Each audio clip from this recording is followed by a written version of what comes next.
Welcome, everybody, to Edge of the Rabbit Hole here on Connecting the Universe. I'm author and researcher Mike Ricksecker. With me, as always, my co-hostess, Victoria Mundae, and down in the chat room, Alina, moderating the chat. We have a great episode coming up for you today. Our good friend Brian Cano is in the house. Of course, you know him from Haunted Collector, Paranormal Caught on Camera, many other shows, paranormal researcher, author, filmmaker, does really a bit of everything, and we're looking forward to talking with him this evening. This is going to be our Halloween episode. No, we're about a week early, but we're going to get things rolling here with the spooky stuff. So I do want to let everybody who's listening to the podcast version of this later, please join us every Wednesday night, 8 o'clock p.m. Eastern Time, connecteduniverseportal.com. And join us for the after show as a time traveler in the connected universe. So, and of course, there's a lot of other features back there on the platform. So, just want to go ahead and roll into the conversation here. Let's just not waste time. This October is always like my favorite month. It's just, you got the changing colors, you got that briskness that's in the air, this wonderful weather. You got pumpkins and the hot apple cider and just wonderful foods and things like this. And a lot of people, as we go into this Halloween season, talk about like this thinning of the veil and all this sort of thing that makes everything more spooky. And I'm really not on board with the whole the veils thinning. I think there's just something special about this particular season. And Brian, I want to ask you about that. What is it about this time of year and this particular season that makes it just really special? I mean, for many of us out there in the paranormal world, it's pretty much October the entire year. We spend all of our time, at least our mindsets, here. And then when the year and the rest of the world catches up to us with the change of season, the crunchy leaves beneath our feet, the chill in the air, some people opt for their pumpkin spice, others whatever libation floats your boats. We just are in our happy place. And as far as the thinning of the veil, I feel this is still very rooted in pagan tradition with the changing of the season, the harvest. And I guess it's fitting that I'm on the Connected Universe now, because there's a lot of thoughts recently about consciousness creating our reality. So it might not be so much that we were observing something natural that occurred, but maybe we were creating it in, again, that thought of, okay, it's time for it's getting colder, where things are ending, and kind of a closing to the year as we got to winter and what was traditionally death, the end of of that cycle.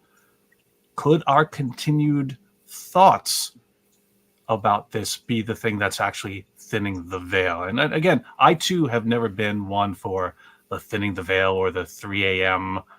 Right. That's when it's thinnest. I'm like, well, which time zone? Yeah.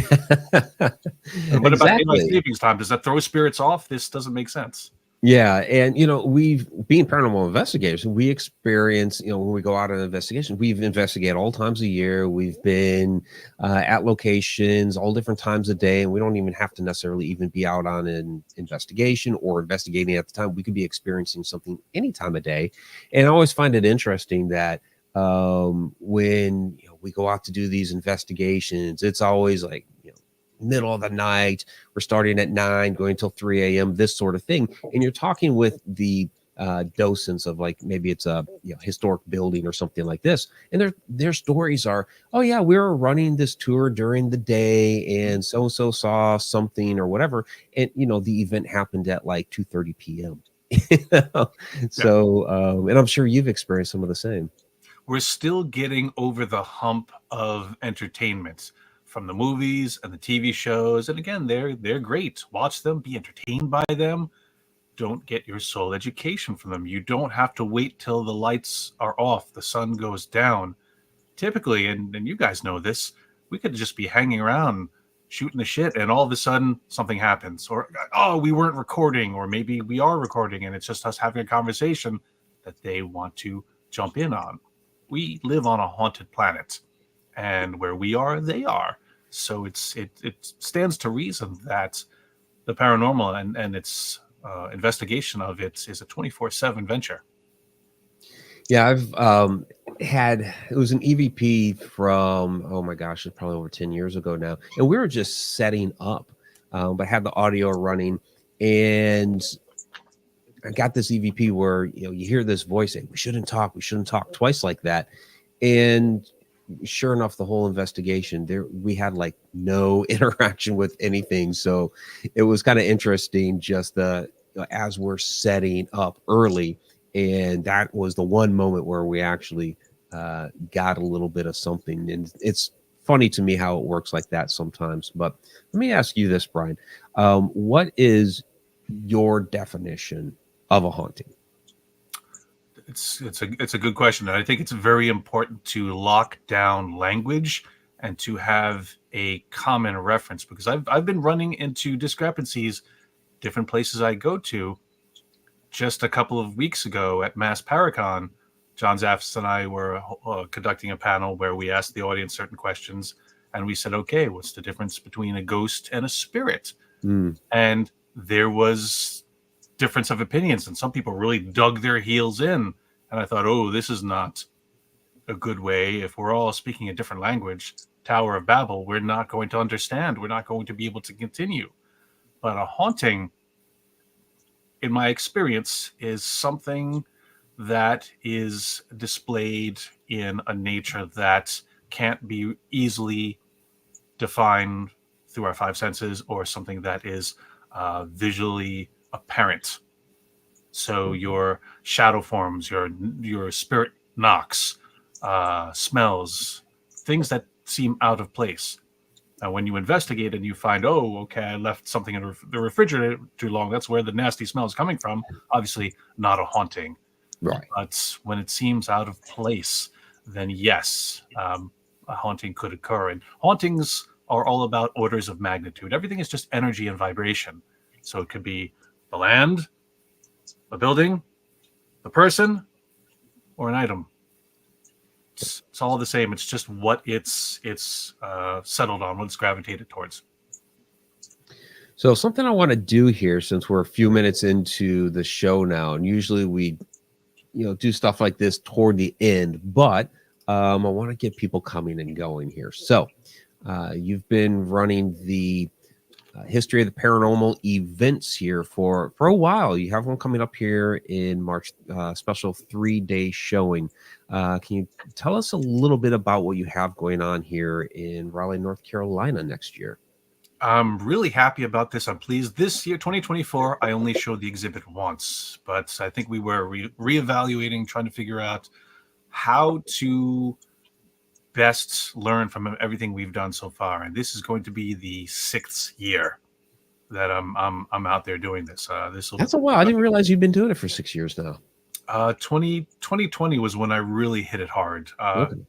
It did show in 2019, and I believe 2018 in its infant states, when it was attached to a local event, making it mobile, hit in 2020. The first one being at the Merchants and Drovers Museum in Rahway, New Jersey. And just from there, I'm like, hey, maybe I'll do this state to state. And I remember that first year, I think we did 4 showings, and I think we only planned for a month each one. We just said, oh, let's do it and go. And the exhibit was a lot smaller and a lot easier to handle at the time. But now it's grown, it's evolved.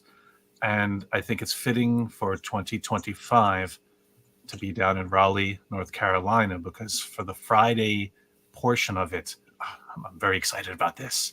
We're going to be doing a field trip to the Rhine Research Center. Oh, wonderful. See, you guys reacted to this. This is the proper reaction. If you were in the paranormal and I say Rhine to you, Rhine, yes, you should be like, oh, yes, we're going there. You're going to get to say, and this is for a very limited number of people, 20 people only. We're going to get to go there. In a field trip, you're going to see some of the actual devices created by J.B. Rhine.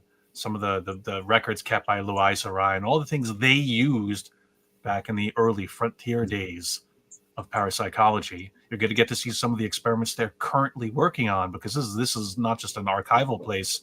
There is actual research in progress. And the director, John Cruth, he teases me about this every time we talk. And he's like, "Oh, how are you doing? How's your exhibit?" I'm like, "It's doing great. What'd you do last weekend?" "Oh, well, we had a bunch of people here at the Rhine. We had a spoon bending party." "Oh, yeah. Great. Yeah. Spoon bending party, of course. We're going to do it." I said, Oh, "There's no nice. way we're going to the Rhine, and you're not going to let us bend spoons." So Right. that's going to be good. Now, this is the March. Sorry, this is the one you're doing in March? Yes, March 14th, 15th, and 16th. Yeah. So you'll see the Writing that one exhibits. Visit the Rhine. There is going to be a hunt component too. We're going to be at the Borden building, not that Borden, but a Borden. And I think it's great because, again, this is one of those locations that has not been oversaturated by TV. Yeah. Not everyone's heard of it, so it's fresh ground. It's new snow. We get to make some footprints in it. Yeah, those listening to the podcast version of this later, so neverstopsearching.com/tours. That's Brian's website, neverstopsearching.com. And Brian, you have some discount codes here too. Yes, up until and through Halloween, if you use the code EarlyBird25, that'll get you $25 off the deluxe weekend ticket. EarlyBird 10 gets you $10 off the Rhine ticket. Now, usually we try to group things in one catch-all. You just buy the ticket and you get everything. But because we're partnering with the Rhine, this has the necessity to have two separate tickets. So you will have to purchase both. But the upshot to that is, oops, we're sorry. We're giving you discounts. Nice. Yeah, she actually, fun fact. So she went to college. Now, she graduated from the University of Chicago, but her early studies were actually College of Worcester, Ohio, which is where I graduated high school from. So Worcester. yeah, Worcester. Victoria's Yeah. from there. Yeah. My husband's from Worcester. Well, was. Yeah. He was there. That's where he's born. Anyway. And that's the thing. Like, okay, you've probably seen it. We've all been feeling it lately. There seems to be a laissez-faire attitude towards research and investigation. And I see so many people go online, and not to put anyone on blast, but everyone's talking about the field. We have to do this in the field. And half the people who are complaining about the field are not really in the field. We're a community, yes. Mm-hmm. But those people in the field are researchers who are actually doing the people at the Rhine look at us and they're like, "Ooh, you guys are posers." I'm looking to change that. I'm looking to build a bridge between the academics and the hobbyists and say, all right, academics, you got to lighten up. You got to take some of what we're doing out here into account and not just look down at your nose at us. And to the hobbyists, I'm like, all right, you guys need to get a little more serious. Stop with the cosplay and let's a black shirt does not a scientist make. Come into the middle. There's things that you can learn from these guys. And again, coming into the middle, sharing resources, sharing experiences, getting to know the other side. I think that's one of the components we've been missing all along. So yeah, I say Rhine, and if you don't respond, we got a lot to teach you. So please come down, learn about what's going on. And sometimes you have to look back in order to move forward. So come and learn and see what's new in the history of the paranormal. Yeah, and I agree. There does seem to be this gap these days between academia and, I mean, they would really call us like pseudoscientists, and you see this in other areas that we are related to. Like Graham Hancock just came out with his Ancient Apocalypse season 2, and he's taken a lot of flack from academia, archaeologists and this sort of thing. Because he's an investigative journalist, he's a writer, and he's taken a lot of flack there. We in the paranormal community have taken a lot of flack for things that we have postulated because academia says no. But you know what? If you look back into history, Brian, you'll appreciate this. You might even know this, the history of the paranormal. So when it comes to the night sky, it was a paradox that. I forget the name of the paradox just offhand, but the idea that, okay, if you have this this sky filled with stars, and there, trillions upon trillions upon trillions of stars out there. The night sky should kind of theoretically be completely white from Yeah. starlight, right? But Mhm. it's not. And scientists back 1800s and beforehand couldn't really wrap their heads around it and figure out why. The person that figured it out was Edgar Allan Poe, a writer. So yeah, Poe had a lot more. The same thing with H.G. Wells. Some of these writers kind of mhm. had their finger on the pulse of some things that, again, our scientists were scratching their heads over. And yeah, I've long wondered, when you're in space, how come all the light from everywhere isn't just blinding us in every direction? But again, nothing in our universe is broken. It's working exactly the way it's supposed to. I mean, you could say it was designed or not. That's a different discussion. But the things we're observing that we call paranormal have reasons, operate under laws. We're just trying to figure out what those laws are. Yeah, and I think sometimes you just have to be outside the box a little bit. So, academia has one approach, paranormal investigators have another approach, and sometimes I think you just kind of need to step back a little bit and get that bigger view. Yes, absolutely. I mean, again, looking at it from different perspectives, I think there's things that could be learned on both sides by just mingling with that other side, literally paranormally reaching across the aisle as it is. Yeah. Now, Victoria, you're just on a paranormal investigation here, like yesterday. Like 6 hours ago. So yeah, I don't have the ghost hangover. Okay, many things. I've been taking notes because I didn't want to interrupt y'all. First of all, the veil. The whole thing about the veil being thin in October, it has to do with the tilt of the earth and the vibration and the frequency that you put out, because the vibration and frequency that is put out in October is also put out at Beltane, which is like what, February, March. So we're coming to Samhain. Yeah, because Samhain for the Northern Hemisphere, Beltane, because you flip it in the South Hemisphere, their Halloween, Okay. Whatever. You know what I'm talking about. I'm still a little tired. So it has to do with the tilt of the earth.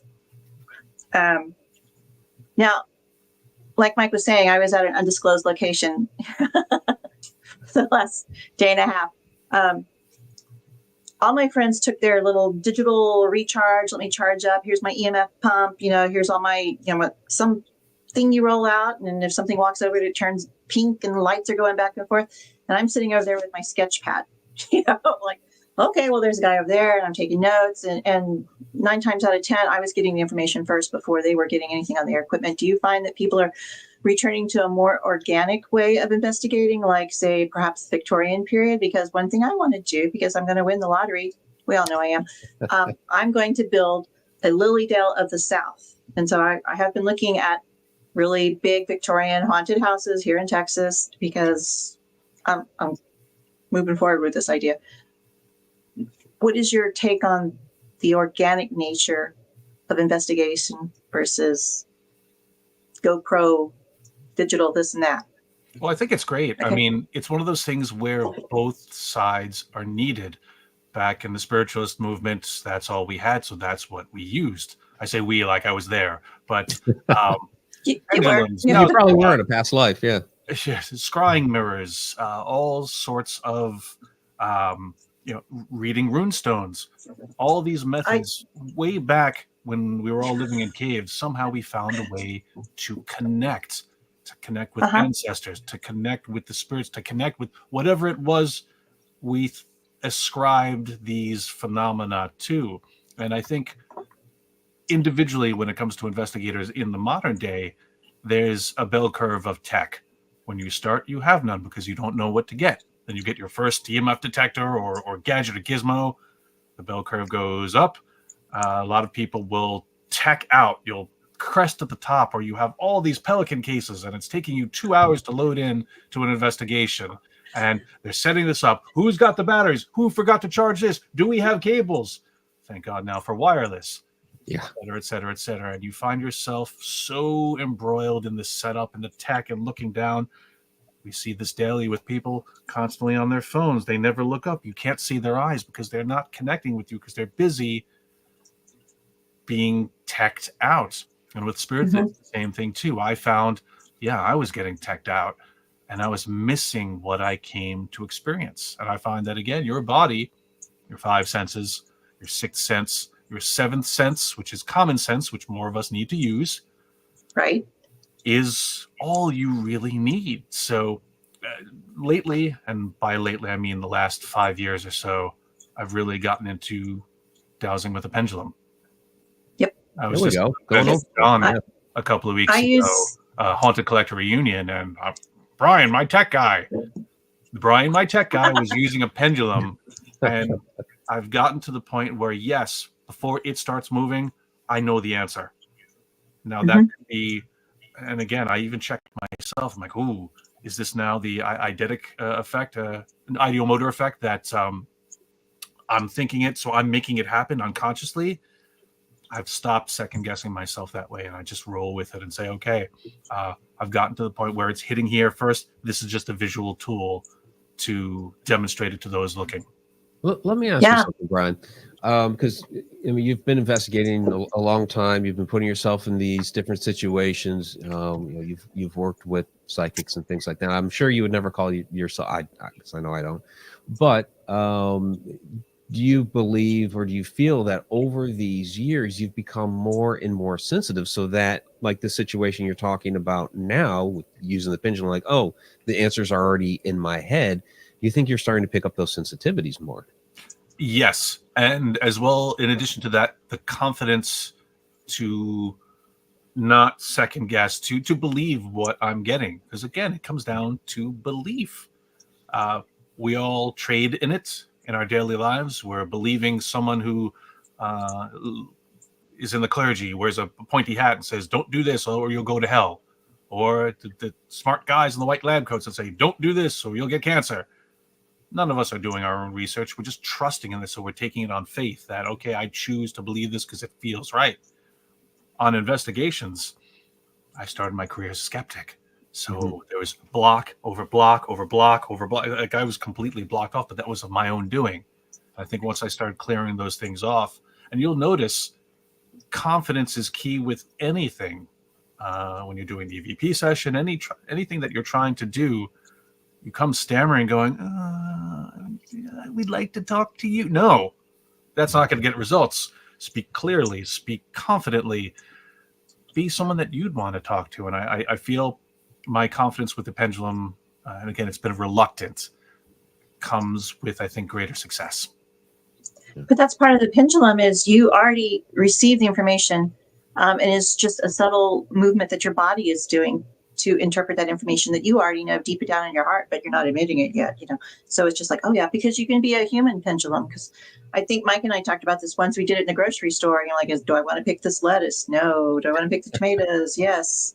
Is there a better sale? Yeah. Oh, look here, it's on sale over here. So you can use your body that way. People just think, it's got some good 80s music going on in the grocery store or something, but you're, being intuitive.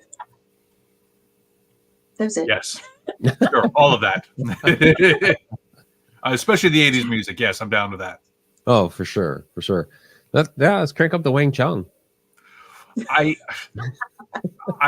didn't want to be a caricature of myself, and as I'm getting ready for this, I'm like, hey, I have like 12 Wang Chung t-shirts I could choose from, but I went classic Billy Joel because I'm in a New York state of mind right now. There you go. Well, yeah, I went out one time to a club. I was like, oh, they're playing the same great music. This is wonderful. And the person I was with goes, this is a retro club. Just want to go. I mean, Mike, you know better than anyone. I am ready to Wang Chung tonight at the drop of a hat. This is true. You have some interesting Wang Chung stories. Yeah, there was a while there was it back during this summer, like every time we were turning around, oh yeah, Brian's hanging out with Wang Chung again. Again, early in the year, I got to do.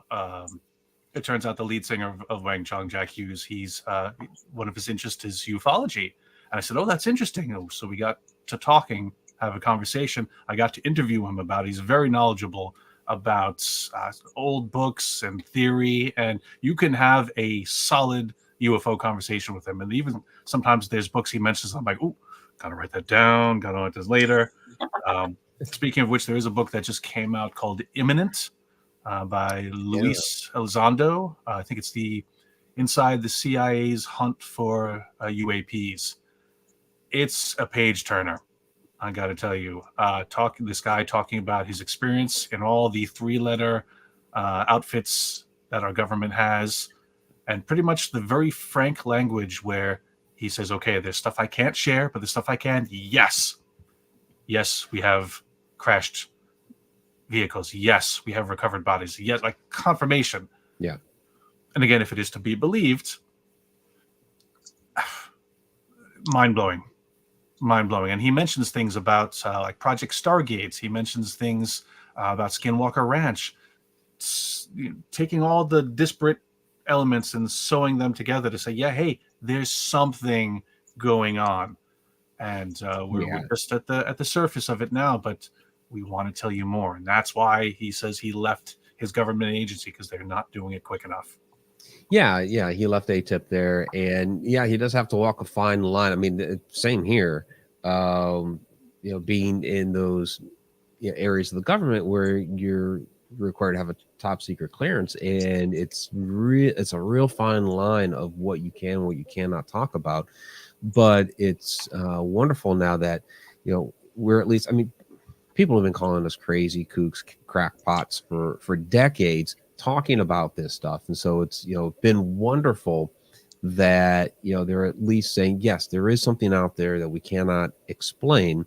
So it seems like we're really on the cusp now of a new frontier where we're going to be investigating these things. My concern, of course, is that I believe the government is trying to control the narrative of that, as always, as they do. Yeah, of course. I mean, we're trying to undo decades of systematic avoidance.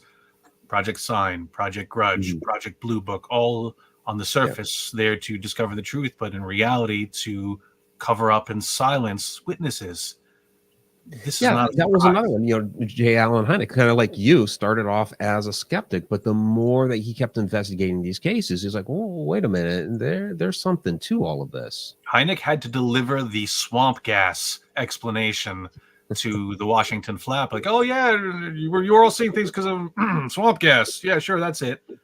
And after realizing I'm not helping, I'm muddling the situation, that's when he got out and said, "Okay, I've got to do it my own way." Yeah. So, I mean, people primarily know you as a paranormal investigator, researcher, but just in the conversations that you and I have had, I mean, you do cross genre a bit here. So, what's your interest in some of these other areas? Where are you going? What rabbit holes are you venturing down? It really came into focus when I got into Paranormal Caught on Camera. Because again, depending on your interest, when you say paranormal, most people think ghosts and spirits. And that was my entry into that world. But paranormal being the umbrella term to include ufology, cryptids, anything that's mysterious or weird that's as of yet unexplained. Paranormal Caught on Camera, we get clips from all over the world, from all different topics. And in order to speak intelligently about the topic, I have to do a lot of research on my own.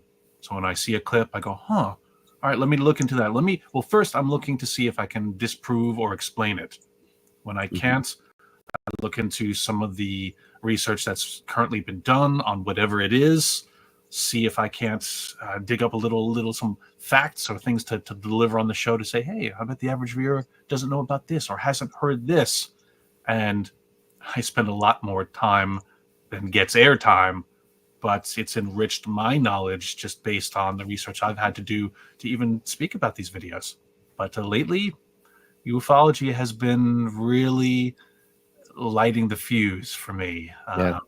And I remember back in the day, just in regards to ghosts and spirits, when I first discovered ITC, and when I first got into that, I thought ITC was just referring to real time, but obviously it's anything using technology and instruments to connect.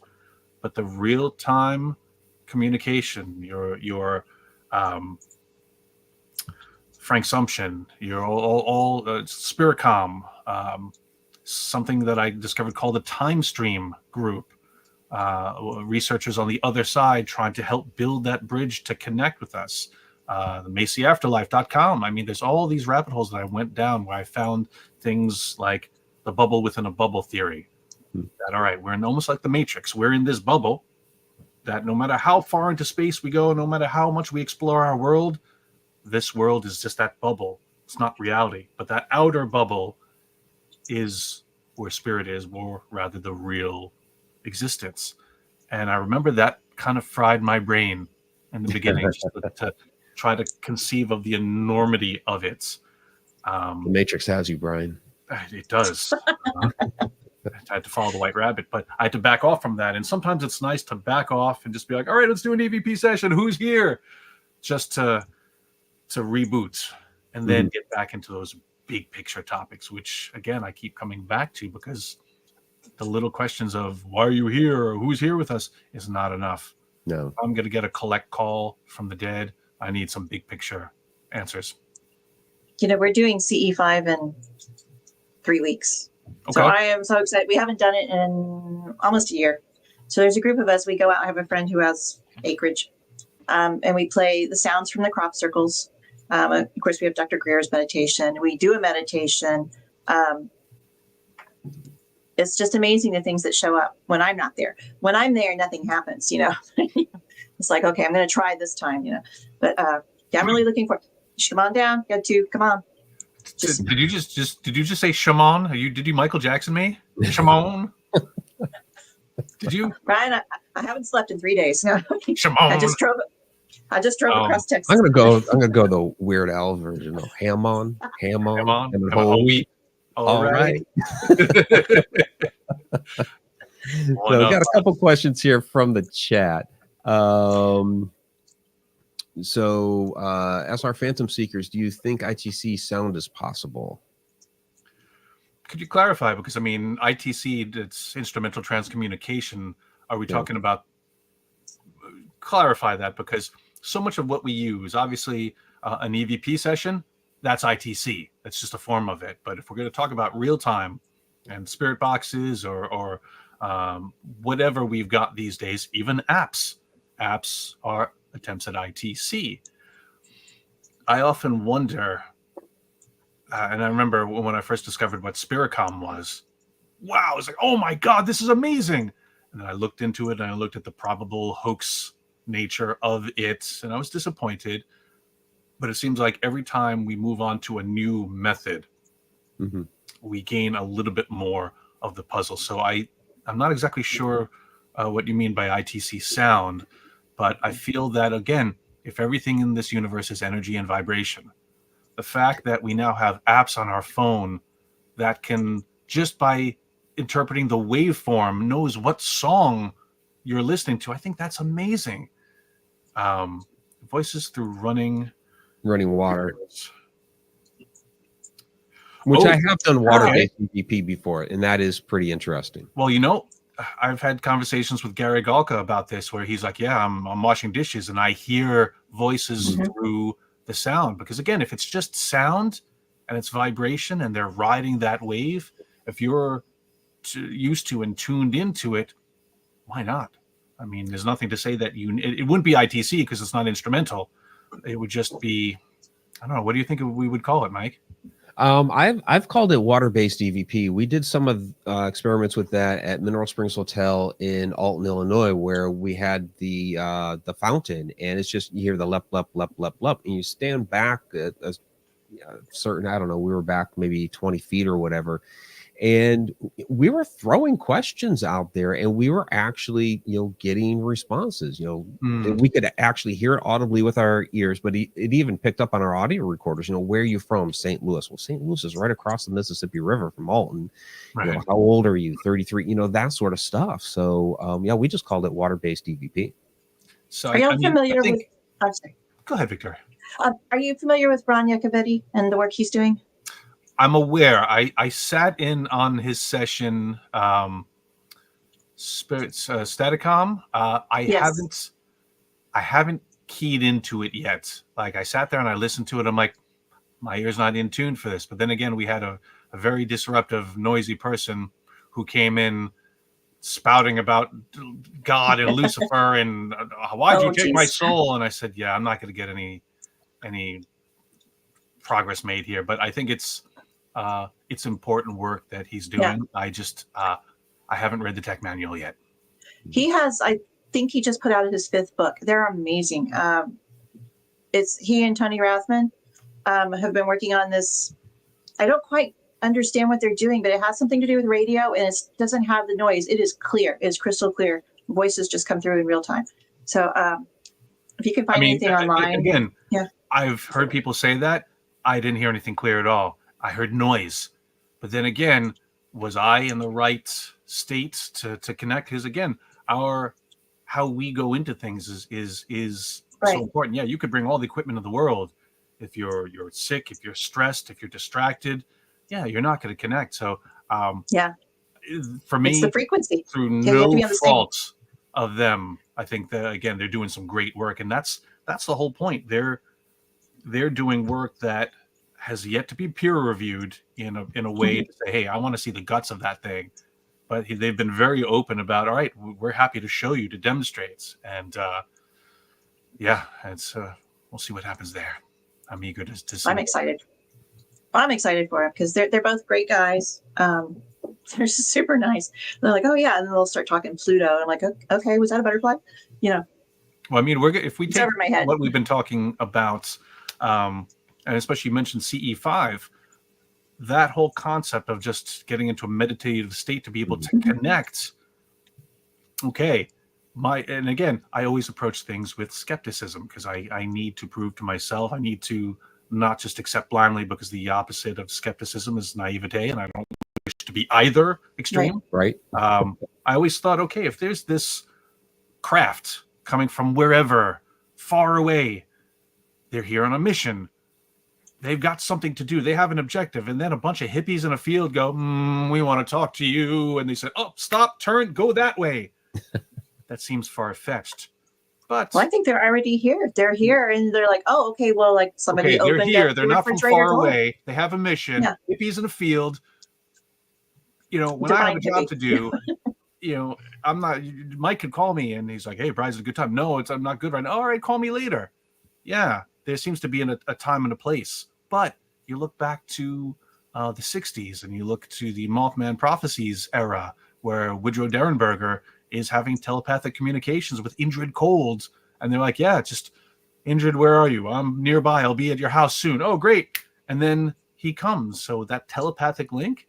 All right, maybe CE5 is not as far-fetched as it might seem.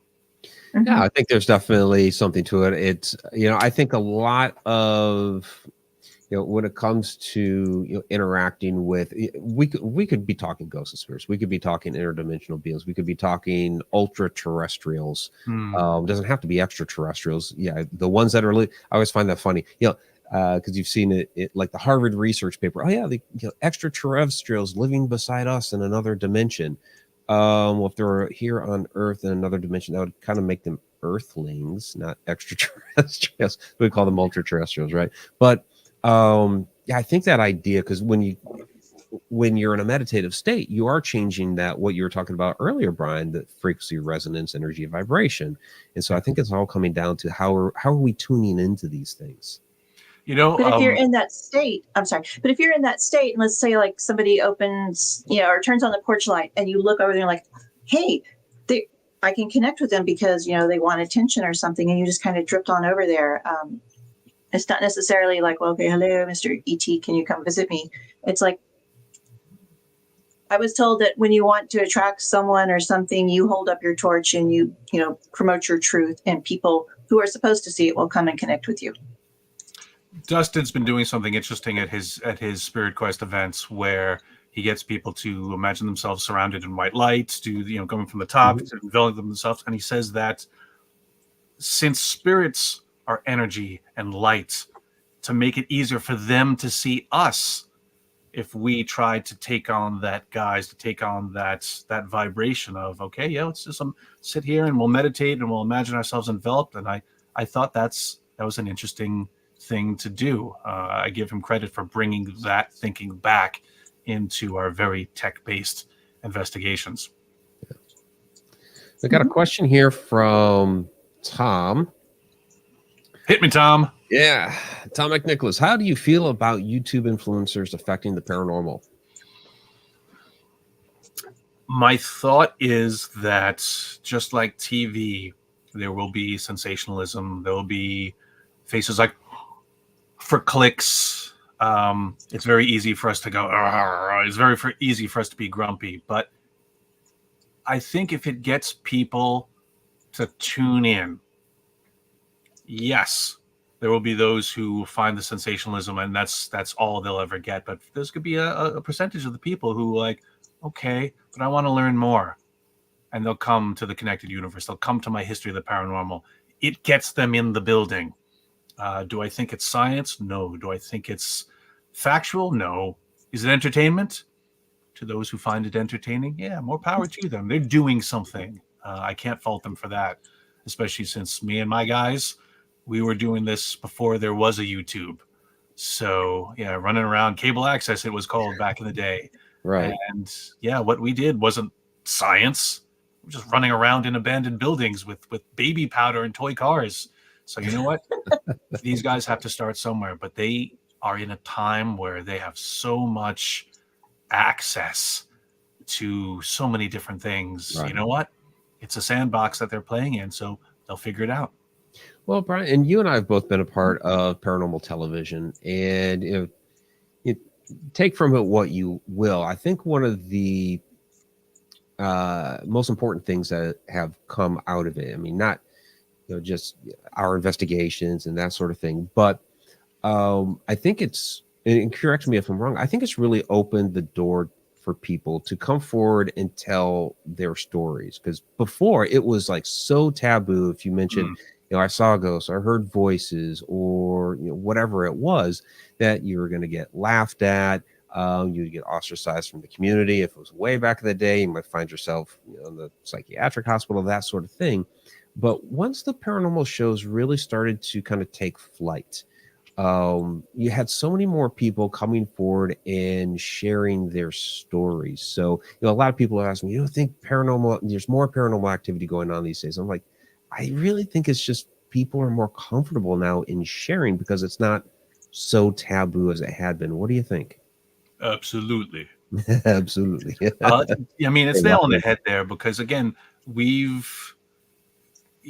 created this culture of silence and shame. You don't talk about it.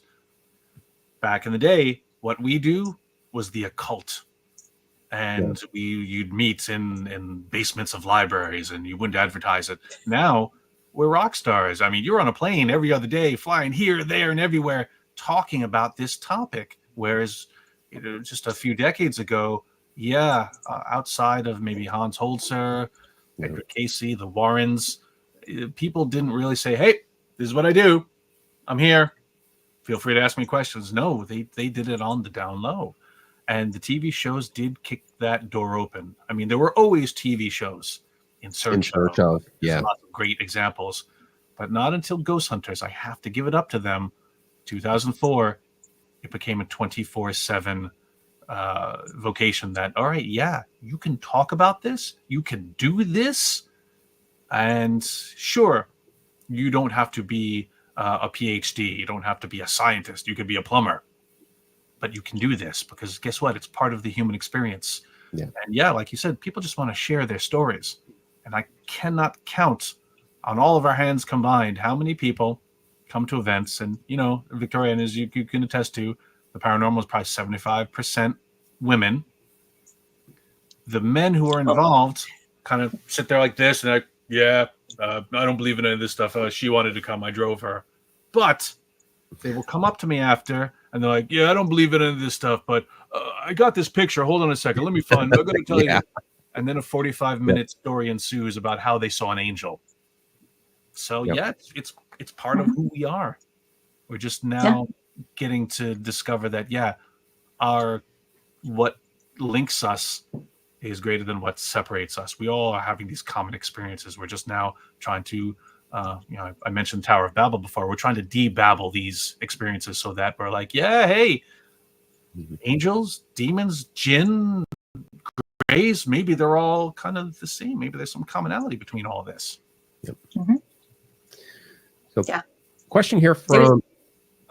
I'm sorry, you got something, Victoria?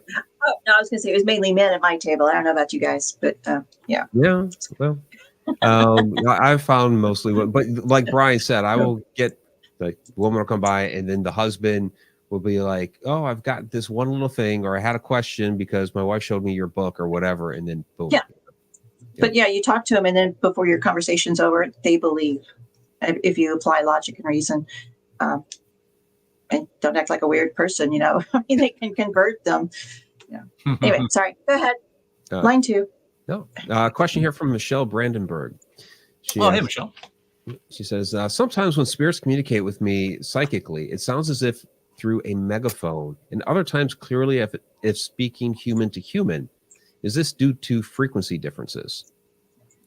I think that should be less of a question, more of a statement. I think you're probably pretty close to this, just like you have to dial through the radio for the different frequency modulation to get to different stations. And some of them are stronger than others. Some of them are crystal clear, and others have that, you're like, oh, I love this song. I got to tune it in just right. The meat suit we're in is imperfect technology. So the fact that you're getting anything at all is great. So when it's clear, it's got a big tower, strong signal. When it's tinny, when it sounds like it's a megaphone, when it's not super clear, it's probably less you and maybe more the connection, or maybe the transmission, if we're going to follow that metaphor. To think that it has to be all or nothing, or it has to be just this one. Everything within our world is shades of gray. There's very seldomly black or white. Yeah, I've used that same analogy before. We'll say, back in the day when you're trying to tune into a channel on your radio. I mean, today, you still turn a dial, but it's like click, click, click through the stations. But before, when you just had that band you had to move across, you'd had to get it perfect on the right spot. Yeah, just right to be able to hear it clearly. If you're a little bit before, a little bit after, then you'd get that static and be fuzzy. So, and you've noticed when even when you're in your car and you've got the station on, you stop at a light, and all of a sudden it starts to go. What do? You move the car up a little bit, and then up. It comes up clearly. And don't drive under a bridge. Don't drive, because that's where the trolls are. Well, there's that too. So Alina's asking, are visions and messages in dreams considered paranormal? I get many lately. Back to the Rhine, when they were researching ESP, extrasensory perception, Louisa Rhine took all the reports of all the instances, and she said, you know what, I've got to categorize this in some way. And she delineated it down to 4 basic categories. The intuitive impression just pops in your head. Oh, how did I get that? The I always say hallucination. Hallucination. Very W. We're inventing words here. Very W right there. From your state, Victoria. Which again is a visual component to that intuitive impression. But the other 2 are dream states, realistic dreams and unrealistic dreams. And again, if you're getting information through that unconscious state, again, what's great about it, your brain is no longer being hampered by the input of sight or hearing or any of the 5 senses. They're probably dulled down to the very low power mode, if you will.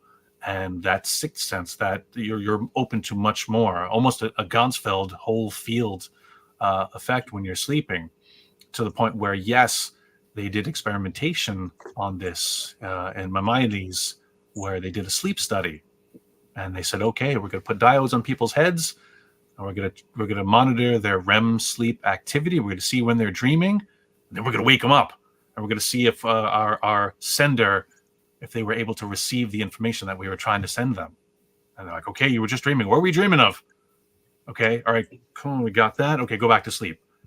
And this was a very clunky way of doing ESP research, to be woken up and go back to sleep. Woken up. I know I would be cranky if I were participating in that study. But that gave way to the Gansfeld experiment, where it's okay, we're not going to put you to sleep, but we're going to dull those senses. We're going to put you into a little bit of a sensory deprivation to let some of the signal in from those other things where sight and sound are not as prevalent. Did you ever see? I'm trying to remember this movie I've referenced so many times. The name is escaping me right now. It's with Dennis Quaid, early '80s. Dream something or another. Dreamscape. Yes, thank you.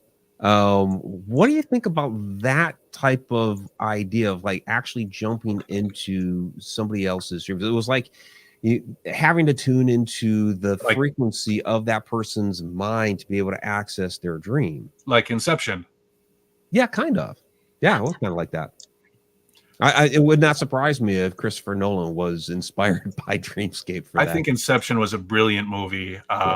Mind bending as hell. Like you have to watch it a couple times just to really grasp onto it. Mm-hmm. If we are to take, say, astral travel as a given, like, okay, we're just going to say, yes, it exists. If you can get onto that astral plane, could there be a rule to that yes, on that astral plane, there are access points to people's individual dreams? It's almost like a telephone. Okay, yes, the signal goes out. It's not like a radio signal that any device can just tune into that signal. This is encrypted. So maybe people's dreams are encrypted so that more often than not, they're the only ones who are allowed in that. But maybe if you have the passcode, maybe if you have that person's number, that person's frequency, you can tap into their dreams. I just made that up. I just thought of that. But all it takes for reality as above, so below is for someone to think of it. Okay, you want to hear a funny story real quick? I would love to hear a funny story, Victoria. I have my gal pals. We always hang out.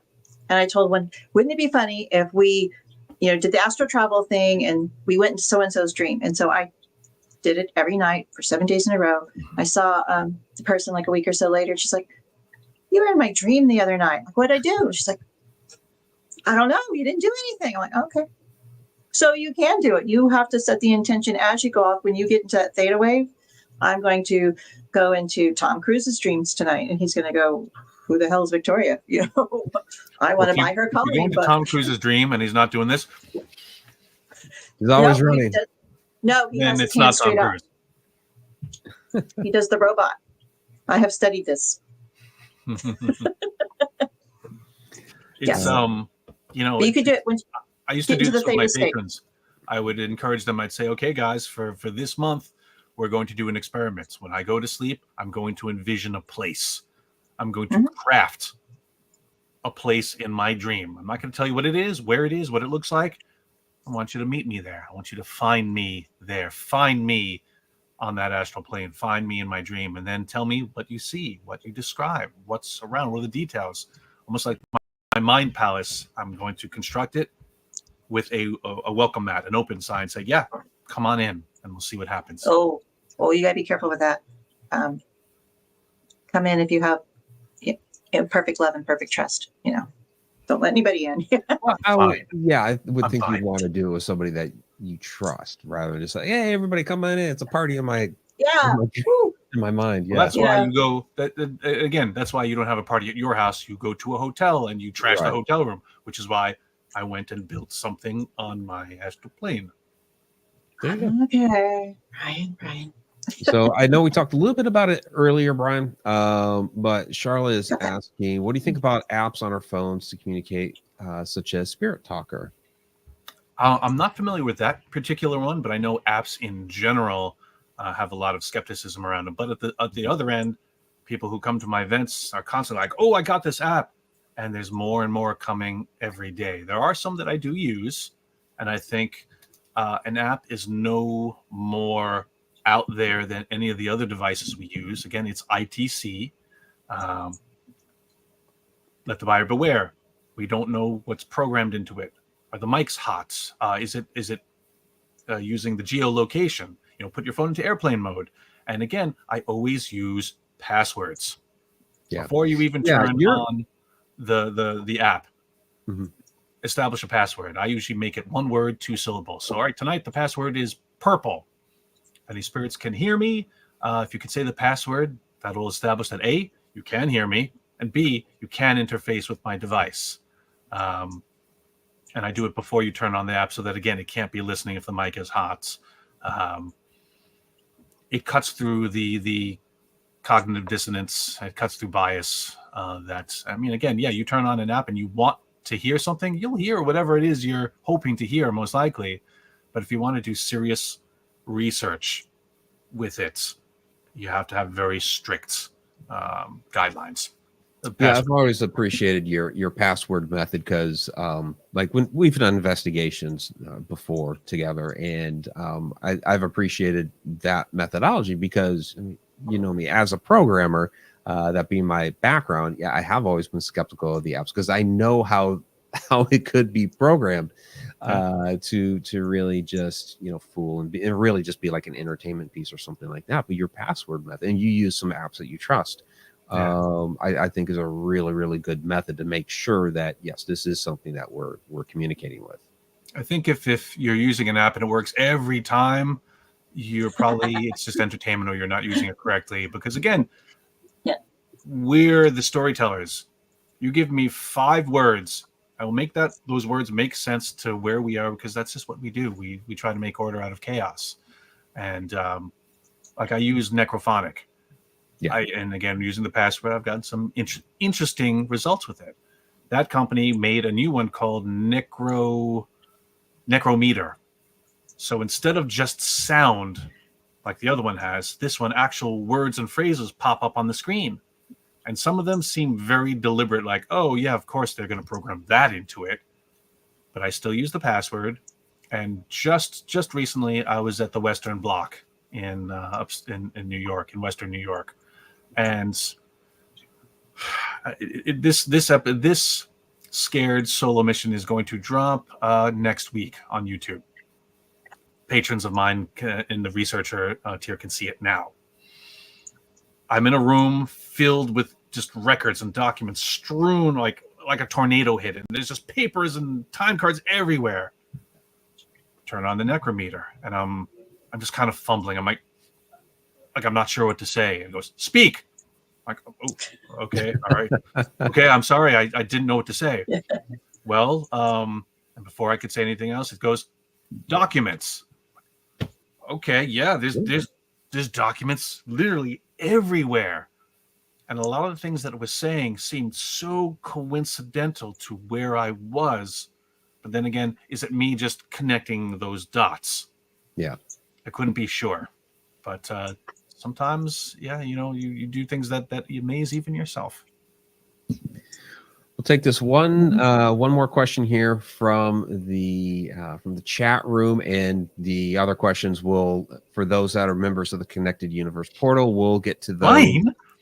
Yeah, I know it's been an hour. We'll get to those in the after show. So, Blaine Fisher, what do you think is the biggest barrier between paranormal science and formal academic acceptance? Thoughts on breaking through? We talked a little bit about this earlier. Well, Blaine, I'm just doing my chores. It's an inside joke. I know Blaine. She's on my History of the Paranormal team, so good to see you here. The barrier between science and formal academic acceptance. This is a tough one. This is what I was talking about before, where the entertainment aspect of things brings the people in. TV's milkshake brings the boys to the yard. Now we're all here milling about, and people are talking about the field. Where not just watching a TV show doesn't put you in the field, no more than watching House MD makes me a doctor. There's training, there's education, there's resources that, again, in the world of science and academia, even parapsychology is the redheaded stepchild. And for the most part, I don't necessarily think it's considered science. They look at it pseudoscience at best, junk science at worst. Almost like in the beginning of Ghostbusters when they're getting kicked out of Columbia University. They're like, oh, your methods are the worst kind of popular tripe. Your things are shoddy. You are a poor scientist. And then Venkman goes, yeah, but the kids love us. Right. That's where we are right now. Yeah, the kids love us. Your YouTubers, your influencers, like somebody brought up before. Yeah, the kids love us. Is it science? No.